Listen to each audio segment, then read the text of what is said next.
오늘 본문 에스겔 12장은 에스겔 예언자가 보여주는 또 다른 상징 행동입니다. 오늘 본문 역시 여호와의 말씀이 에스겔에게 임하였다고 알려줍니다. 하나님은 에스겔이 반역하는 족속 중에 거주한다고 말씀하십니다. 그런데 반역하는 족속에 대한 하나님의 설명에 주목해야 합니다. 그들은 볼 눈이 있어도 보지 아니하고 들을 귀가 있어도 듣지 아니하는 특성을 가지고 있다고 지적하십니다.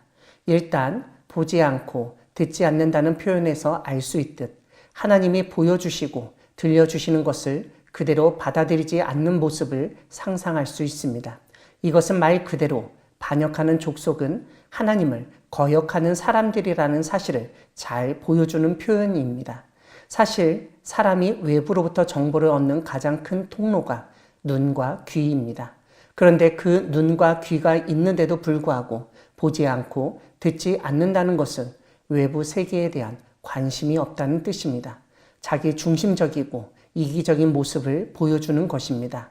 이렇게 자기 중심적으로 이기적으로 생각하는 것이 바로 교만이고 오만입니다.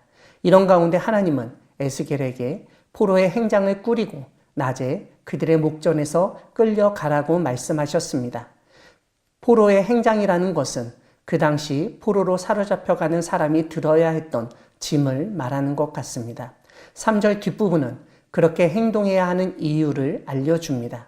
하나님은 에스겔이 포로의 행장을 하고 다른 곳으로 떠나야 하는 모습을 보이면 이스라엘 사람들이 뭔가 느끼고 생각할 것이라고 여기셨습니다.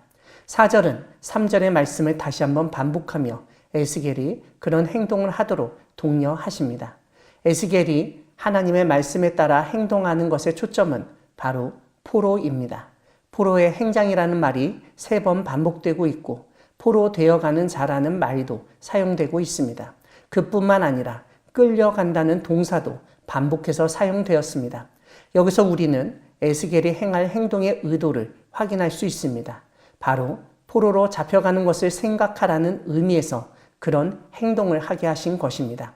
그래서 5절에서는 그들의 목전에서 성벽을 뚫고 그리로 따라 옮기도록 하시며 6절은 캄캄할 때 그들의 목전에서 어깨에 메고 나가고 얼굴을 가리고 땅을 보지도 말라고 말씀하십니다.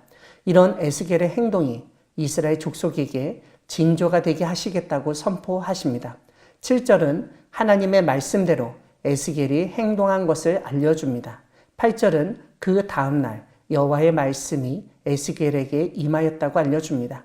하나님은 에스겔에게 반역하는 족속이 무엇을 하냐고 질문을 받을 때 해야 할 답을 알려주십니다. 일단 10절을 보면 에스겔이 행한 행동은 예루살렘 왕과 그 가운데 있는 이스라엘 온 족속에 대한 묵시라고 대답해야 했습니다.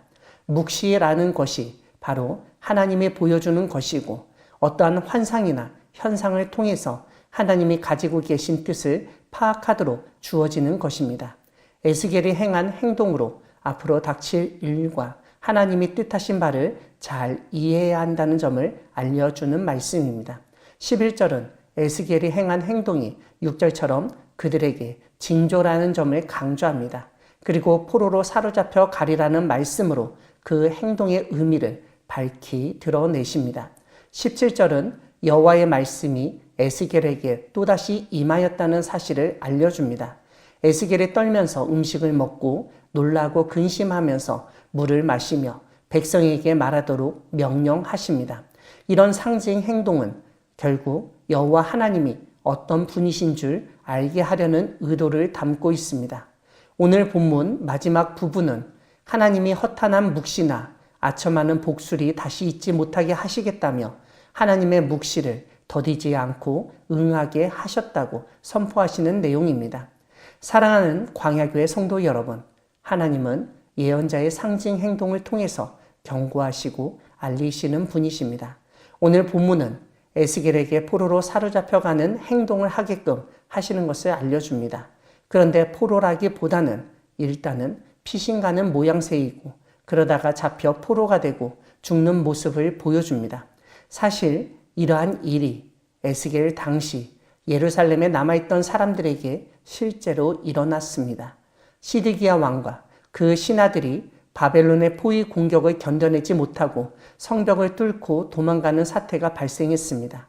하지만 바벨론 군대는 뒤쫓아가서 시드기야를 붙잡고 우리가 잘 아는 것처럼 바벨론 왕 앞으로 끌려가 두 눈이 뽑히고 바벨론으로 옮겨져 살다가 죽게 되었습니다. 오늘 본문은 시드기야와 그 주변에 있던 사람들이 하나님의 말씀을 제대로 받아들이지 않아서 그런 상황이 벌어지게 되었음을 알려줍니다. 즉, 그들이 하나님이 보여주시는 것을 보지도 않고 들려주시는 것을 듣지 않아서 결국은 그런 끔찍한 일을 당하게 되었다는 뜻입니다. 그것을 깨닫게 하기 위해서 징조와 묵시로 에스겔이 상징 행동을 해야 했던 것입니다. 하나님은 반역하는 족속에게도 하나님의 뜻을 알리시고 그들로 하여금 다시 생각할 기회, 살 기회를 주시는 분이십니다. 오늘 우리에게도 하나님을 생각하고 살 수 있는 기회를 주십니다. 무엇인가를 보고 듣고 느끼게 하십니다. 그때 영적 민감성을 가지고 하나님의 뜻을 잘 분별하여 위기를 극복하는 우리 모두가 되기를 소망합니다. 아멘.